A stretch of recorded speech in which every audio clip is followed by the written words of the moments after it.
Hey, it's Jim.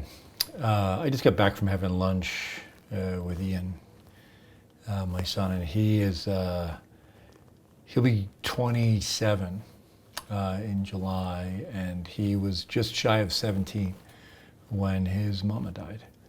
And, you know, I have my grief about my loss, and my kids have their grief. But when I was looking at it at lunch today, I kept thinking about all the things that Veronica missed out on.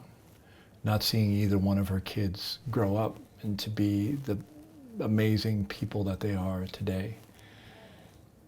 And I think that's an important thing for me to remember, that my grief is mine, and I can also have this grief for her.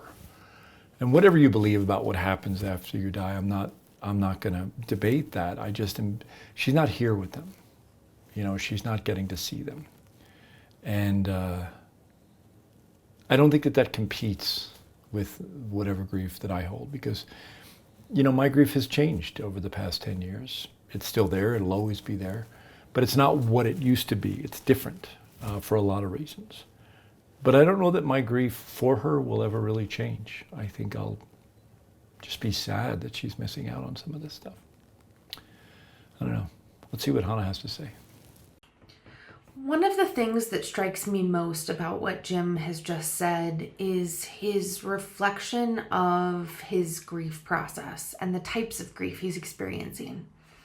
He speaks to how his personal grief has changed and transformed over time, likely more integrated into his life and even softened.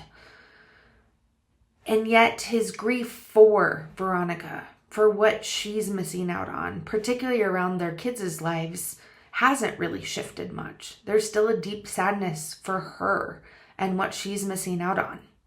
So the other thing that really strikes me about this topic and about Jim speaking to it is how much grief one person carries. It's not just your own. He's also carrying the grief for his children not experiencing life with their mom. So I just really encourage you to recognize that it's multi-layered, multifaceted, and to please try to be gentle with yourself as you process all of that.